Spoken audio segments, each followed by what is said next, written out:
오늘은 부르심에 합당한 교회라는 제목으로 하나님 말씀 증거하고자 합니다. 신자된 우리 모두는 하나님의 뜻을 온전히 실현하는 참된 교회 공동체로서의 교회에 대한 목마름을 가지고 있습니다.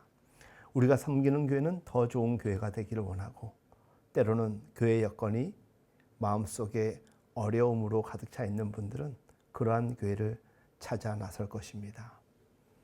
우리는 이상적인 교회를 추구하는 것이 아닙니다. 우리가 세우고자 하는 교회는, 우리가 찾는 교회는 하나님의 교회입니다.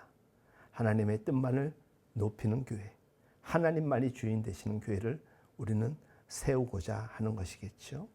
하지만 우리가 이 땅에서 살며 신앙생활을 하다 보면 너무나도 많은 상처와 아픔 가운데서 그러한 교회를 찾기가 참으로 쉽지 않고, 그러한 교회를 세워감에 있어서 이토록 넘어야 할, 해결해야 할 과제가 많구나, 장벽이 높구나라는 절망감에 휩싸일 때가 참 많았을 것입니다. 그럼에도 불구하고 하나님은 우리를 오늘 예배자로, 신자로, 청지기로 부르셨습니다. 그 이유는 하나님이 원하시는 그런 교회를 세우라는 뜻일 것입니다. 그래서 우리의 예배는 은혜가 넘치기를 원하는 것이고, 하나님은 부어주실 것입니다. 그리고 하나님께서는 그런 교회를 통하여서 하나님의 일을 감당할 것입니다. 우리는 여기서 하나 체크해야 될 것입니다. 우리 교회가, 오늘 우리 시대의 교회가 그런 교회가 아니라 할지라도, 그런 여건 가운데서 안정감을 주지 않는다 하더라도, 그런 교회가 아니라는 그 이유 때문에 하나님이 함께 하시지 않는 그런 교회는 아니라는 것이겠죠. 문제가 많아도 하나님이 주목하시는 교회일 것이고, 상처 많은 이들이 가득하여도, 심지어 교인이 몇 되지 않아도 하나님은 그 한 교회를 통하여, 한 예배자, 한 성도들을 통하여서 하나님의 일을 꿈꾸어 나아가길 원하시는 것입니다. 오랜 기간 스위스 보세이 성서연구원에서 수잔 데드리트라는 연구원이 여러 가지 경험 속에서 글을 하나 썼습니다. 증거하는 공동체라는 글이었습니다. 내용이 참으로 의미가 있어서 오늘 여러분들과 함께 공유하고자 합니다. 현대인은 웅성거리며 복잡한 세계에서 살고 있지만 이보다 더 고독한 삶도 일찍이 없었다. 가족이나 사회 공동체 모두가 구심력을 잃고 단지 원심력에 의해 각자 뿔뿔이 흩어져 정신생활이 날로 공모해 가고 있다. 오늘날 어디서든지 사람들은 공동체에 굶주리고 목말라 있다. 그러나 과연 공동체란 무엇을 뜻하는지 분명치 않다. 오늘날 교회의 사명 가운데 하나는 바로 이 진정한 공동체가 어떤 것인지를 세상을 향하여 사회에 보여주는 일이라 하겠다. 지금도 우리는 하나님의 사람으로서 소명과 책임을 끊임없이 요청받고 있다. 교회는 이 세상에서 선발된 공동체요, 증거의 공동체로서 이 세상으로 다시 파송받는 하나님의 사람들인 것이다 라는 글을 그는 세상을 향하여서 전하였습니다. 우리는 오늘 우리가 함께 고백하였던 사도신경에서도 우리가 생각해 보십시오. 우리가 꿈꾸고 바라는 교회는 어떤 교회입니까? 거룩한 공교회였습니다. 사도신경에서 교회에 대한 명제이자 공동체의 정의는 이 짧은 몇 개 되지 않은 문구에 포함되어 있는 것이죠. 사도신경에서 말하는 것은 우리가 찾고 있는 그러한 이상적인 공동체가 바로 이 세상에 있는 교회이니 교회를 믿으라라고 하는 것은 아닙니다. 사도신경에서 말하는 것은 참된 공동체로서 교회는 하나님의 뜻을 지향하는 하나님의 공적 공동체라는 것이지요. 사도신경에서 제시하는 참된 공동체는 거룩한 교회입니다. 그래서 거룩한 공교회. 그래서 우리의 예배는 거룩한 공적 예배인 것이죠. 거룩과 그 가운데서 세상 모든 이들을 품고 함께 세워가는 이 보편적인 교회야말로 하나님이 원하시고 부르심을 통하여서 세워가는 이들의 공동체가 되어야 할 것입니다. 우리가 교회에 대한 고백을 할 때에는 현재 세속화되어 있고 분열이 극심한 현실의 교회를 바라보면서도 우리는 충성을 다짐해야 한다라고 세상 수많은 목사님들, 목회자들, 교회 리더들은 이야기하지만 그 충성만으로 해결할 수 있는 상황은 아니라는 것을 우리는 너무나도 가슴 아프게 보고 있습니다. 우리의 고백은 하나님의 구원사에서 성령의 능력 가운데서 거룩하고 보편적인 교회를 세워갈 수 있기에 우리는 성령을 의지하여야 됩니다. 성령의 도우심 없이는 우리의 이와 같은 일들을 감당할 수가 없을 것이고 하나님은 성령을 통하여서 우리가 이 일을 할 수 있도록 도우시는 분이십니다. 그렇기 때문에 사도신경의 교회에 대한 이 고백은 우리에게 매우 중요합니다. 하나님의 부르신 가운데 있는 교회에 바로 우리는 하나님의 교회로서 우리가 세워가야 될 분명한 목적과 사명을 가지고 있기에 오늘도 우리는 우리가 예배를 잘 드리며 믿음을 더욱더 깊이 심어가며 하나님께 고백하는 것이죠. 하나님, 제 한 사람이 하나님의 교회가 되기를 원합니다. 우리의 가정이, 우리의 교회 공동체가, 내가 몸담고 있는 사회와 직장이 하나님의 몸된 교회가 되기를 원합니다라고 우리는 소망하는 것이죠. 차지도 않고 뜨겁지도 않는, 언제부턴가 많은 교회들이 그저 사교 집단의 수준에 머무르고 있습니다. 좀 발전되고 성장되고 부흥했더니 하나님의 뜻이 하향되고 인간의 욕망이 고스란히 드러나고 있는 현실이 얼마나 안타까운지 모릅니다. 그것을 뿌리칠 수 있어야지 되는데 뿌리치지 못함으로 인하여서 큰 교회일수록 더 많은 유혹 가운데서 무너지고 사회의 지적을 받고 있는 이 현실을 우리는 목도할 수가 있습니다.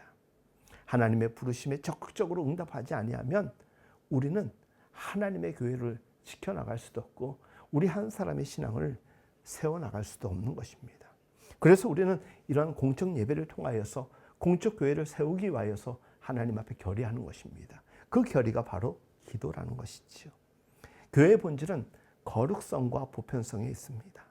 교회가 이것을 망각해버리면 그때부터 교회의 생명은 끝이 나는 것입니다.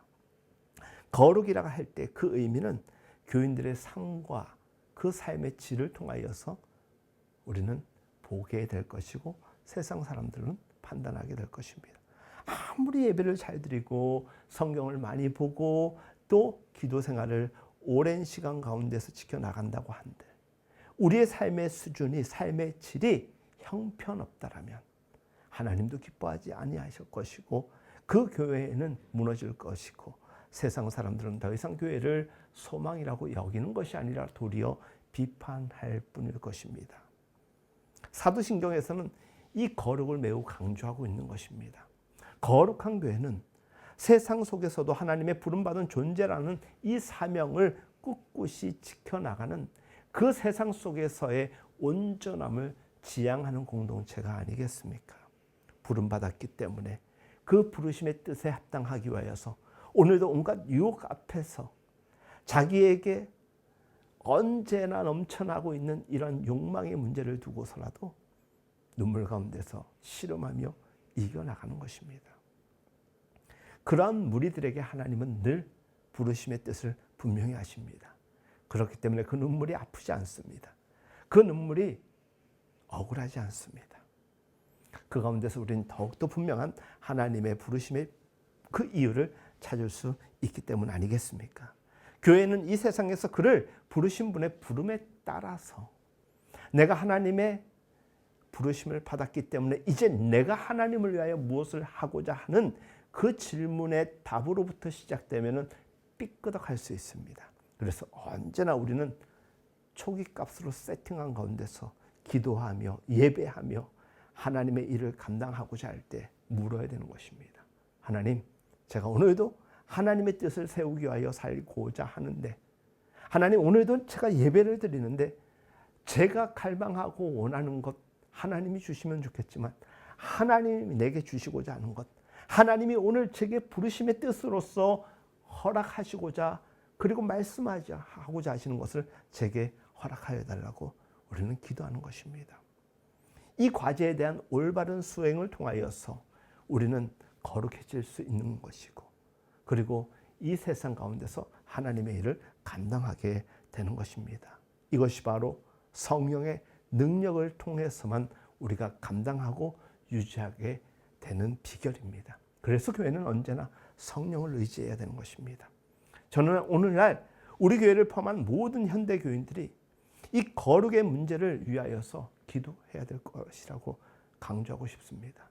거룩을 회복하는 것도 중요하고 회복된 그 거룩성을 유지하는 것은 오늘 교회의 생명사역이 되어야 하는 것입니다. 그 어떤 것보다 우선하고 집중해야 할 중요한 이유라는 것을 우리가 잊지 않았으면 좋겠습니다. 거룩한 교회 공동체가 지향해야 될 방향이 있다면 그것은 보편성인 것입니다. 안타깝게도 오늘날 수많은 교회들이 보편성을 잃어버려고 하고 있습니다. 특정한 목적, 성향으로 흘러가는 경우가 참 많습니다. 이 보편성은 세상 모든 사람들을 품으시고 용서하시고 부르시는 하나님의 보편성의 기준에 부합할 수 있어야 되는 것입니다. 그런데 교회에서 언제부턴가 소외됨을 느끼는 이들이 참 많아지고 있습니다. 차별을 느끼는 이들이 참 많아지고 있습니다. 우리 하나님께서, 우리 예수님께서, 우리 성령님께서 우리를 어떤 기준에 의하여서 차별하고 구별짓지 아니하시고 모두에게 사랑을 베풀어 주시고 하나님의 자녀로 삼아 주셨는데 교회는 그와 같은 보편성을 잃어버리고 있습니다. 예수님의 사역은 전방위적이었습니다. 내가 하고 싶고 하기 싫음이 아니었습니다. 하나님의 뜻이라고 부합되는 것은 예수님의 사역의 현장에 언제나 부름받은 자로서의 열정으로 다가섰던 그것을 우리는 확인할 수가 있습니다. 이 보편성은 종족, 계급, 지역, 명예, 물질의 유무 그것을 모두 초월하는 것입니다. 학력을 초월하는 것입니다. 지역을 초월하고 국경마저도 초월하는 것이죠.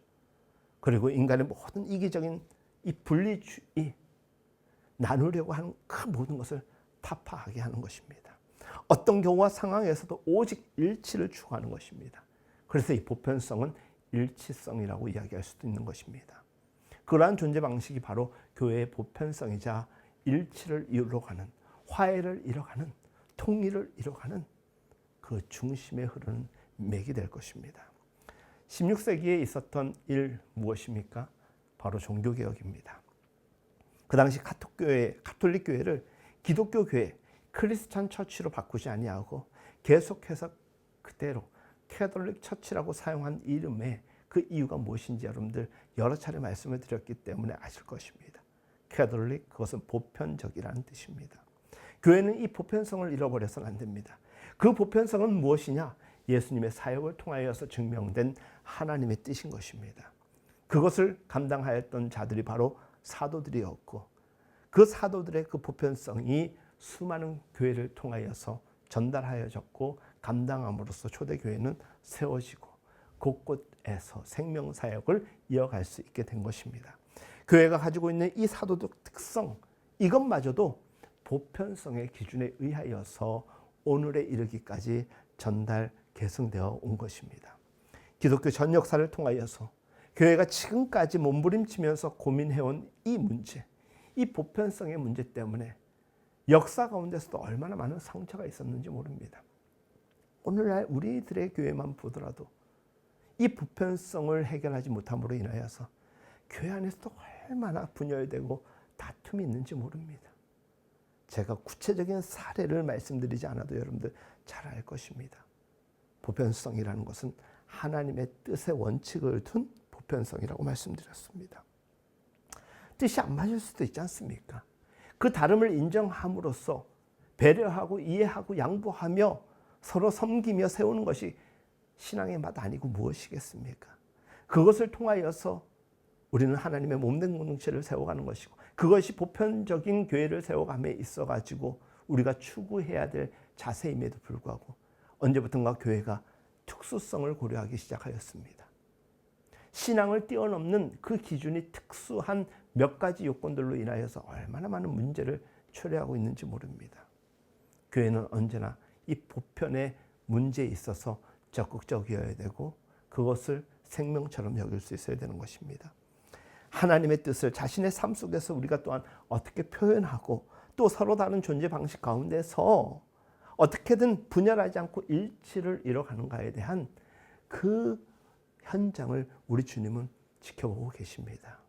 여러분들, 우리가 엄청난 교회를 세워가고 엄청난 일을 도모하는 것보다 하나님은 우리에게 원하시는 것이 아마 근본적인 것일 것입니다. 대단한 걸 우리에게 요청하는 것이 아니라 아주 근본적이고 기초적인 문제를 어떻게 해결해 나가는가를 하나님은 우리를 보고 계시는 포인트로 여기실 수 있습니다. 누가 양보하는지, 누가 배려하는지, 누가 하나님의 뜻을 더 쫓아가고자 노력하고 있는지, 우리의 교제 속에서 그 모습이 발견되어진다면 땀 흘리고 진통이 있더라도 그것은 복된 공동체요, 아름다운 공동체로 계승되고 또 부흥되는 모습이 될 것입니다. 저는 교회를 세워감에 있어가지고 다툼과 분열이 있을 수 있다는 것을 인정합니다. 그러나 그것은 길어서는 안 됩니다. 더 확장되어서는 안 됩니다. 이왕이면 초기에 빠르게 해결할 수 있어야 되는 것입니다. 그것을 성령을 통하여서 우리가 해결해 나가자는 것입니다. 오늘 우리가 에베소서 4장 1절에서 6절 이르는 말씀을 통하여서 이런 교회를 우리가 꿈꾸고 있었던 거 아닌가? 지금 내가 당면하고 있는 이 문제, 여기에서 좀 많이 벗어나 있구나. 그것이 우리가 바른 교회, 바른 삶, 하나님이 원하시는 일들을 추구하는 질문이자 답이자 우리의 결론, 행함으로 이어져야 될 과제가 되는 것입니다. 그걸 하면 되는 것입니다. 그걸 할 수 있느냐 없느냐가 우리에게 아주 중요한 것으로 놓여져 있는 것입니다. 교회의 거룩성과 보편성에 관련된 이야기 하나 더 증거해 보고자 합니다. 어느 나라에 100인만 예배에 참석하는 교회가 있었다고 합니다. 그런데 어느 날 갑자기 흑인 한 사람이 들어가려고 했다고 합니다. 그런데 흑인이라는 이유 하나 때문에 거절당했다고 합니다. 그래서 그는 너무나도 예배드리고 싶은데 울먹이는 심정으로 교회 담벼락에 앉아서 구슬프게 흥얼거리며 찬양을 하였다고 합니다. 얼마 있다가 어떤 사람이 교회 마당에서 서성대고 있었습니다. 그 흑인이 그 사람을 자세히 보니 예수님 같아 보였습니다. 그래서 이렇게 이야기합니다. 아니 예수님, 왜 예배에 참석하지 않고 여기에 계십니까? 라고 흑인이 물었습니다. 그때 예수님은 나도 백인이 아니어서 들어가지 못한다고 한다. 여러분, 이것은 지어낸 이야기일 수 있습니다. 하지만 오늘 우리 시대의 교회가 얼마나 보편성을 잃어버렸는지 지적하고 있는 메시지일 것입니다. 거룩성과 보편성을 포기해버릴 때 거기에는 예수님도 함께할 수 없는 것입니다. 이것을 우리에게 암시해 주고자 이러한 이야기가 세상에 흘러 전파된 것 같습니다. 우리가 교회를 믿는다라고 고백하는 것은 교회 공동체를 믿는 것이 아닙니다. 교회 공동체에 모인 수많은 그리스도인들, 예배자들이 바라보고 있는 하나님을 믿는 것입니다. 그래서 우리는 어떤 상황 속에서도 예수님이라면 어떻게 하셨을까를 고민하는 것입니다. 거기에 정답이 있고 거기에 우리의 지향이 있고 반대로 지향이 우리에게 결이 되어야 되는 것이겠지요. 교회는 언제나 어느 시대에서나 언제나 인간의 이기심과 분열과 맞서 싸우고 정의와 평화를 이루는 공동체가 되어야 되는 것입니다. 이것이 하나님 나라를 실현해 가는 것이죠. 안타깝게도 오늘날 우리들의 교회에서 수많은 교회들의 상황 속에서 본질이 아닌 이 비본질이 판을 치고 그것으로 인하여 훼손당하고 상처 입은 이들이 얼마나 많은지 모릅니다. 심지어 교회가 쪼개지고 무너져 없어져 버린 교회들도 참 많습니다. 그러면 거룩하고 보편적인 교회가 되게 하는 그 본질적 요소가 무엇일까? 우리는 질문할 수 있겠지요. 그리고 그것을 해결하는 방법은 무엇일까? 여러 가지가 있겠지요.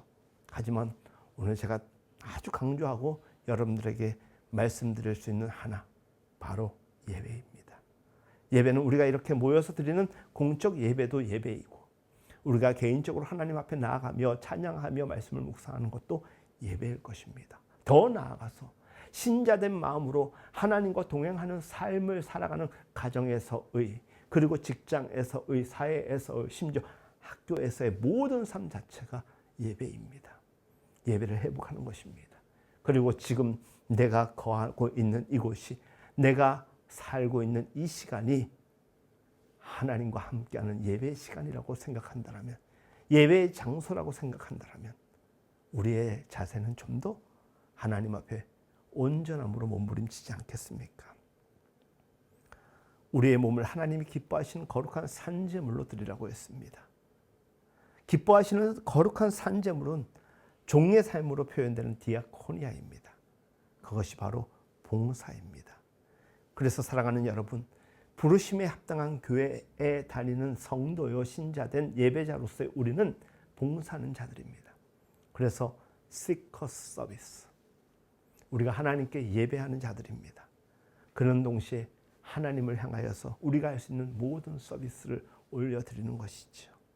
그것을 통하여서 하나님과 일치하는 것이고 성도가 일치되는 것입니다. 거룩한 교회의 길은 그리스도와의 일치고 하나님의 말씀을 통하여서 세상과 일치해 나가는 것입니다. 그러지 않으면 다름 아닌 분열을 초래할 수밖에 없는 것이죠. 그래서 교회는 일치도 많지만 분열이 많은 것입니다. 뭐 아니면 도인 것입니다. 옳고 그름인 것입니다. 옳으면 일치가 되는 것이고 그름이면 분열이 되는 것입니다. 우리는 너무나도 쉬운 답을 알고 있습니다. 그럼에도 불구하고 너무 복잡 다양한 이기적 욕망으로 풀려고 하다 보니까 그 어느 것 하나도 쉽게 해결할 수 없는 교회적 상황, 신앙 공동체의 문제들을 우리는 오랜 시간 질질 끌고 있기도 하는 것 아니겠습니까? 우리가 언제나 잊지 않아야 할 것은 우리의 삶이 산제사여야 된다는 것이고 영적인 예배 가운데 있어야 한다는 것입니다. 그렇게 되기 위해서는 회개 묵상을 통한 의식과 가치 및 행동의 철저한 변화와 영감의 수반이 이어져야 되는 것입니다. 제가 여러분들에게 늘 강조하지만 그리스도를 인식하십시오. 인지하십시오. 학교에서나 직장에서나 일터에서나 심지어 잠들기 전에도 일어나자마자 하나님을 인식하라는 것입니다. 하나님을 인식하는 자는 하나님과 동행하며 하나님의 뜻을 따를 수 있습니다. 하나님과의 동행을 이야기하면서도 하나님을 인식하지 않으면 언제나 우리는 새 속에 거친 유혹에 넘어질 수밖에 없고 끌려 당할 수밖에 없는 것입니다. 그리고 우리는 헌신 봉사하는 일치된 삶을 살아갈 수가 없는 것입니다. 성도들에게 있어서 봉사는 왜 귀한 것인가? 부르심을 받은 자들이 왜 봉사해야 되는가? 그 봉사는 단순한 디아코니아가 아니라 하나님과의 일치, 예수님과의 일치, 성령과의 일치를 통하여서 세상과 하나님을 일치시킬 수 있는 것이기 때문입니다. 그리고 믿지 않는 자들과 믿는 자들을 일치하는 것이기 때문입니다.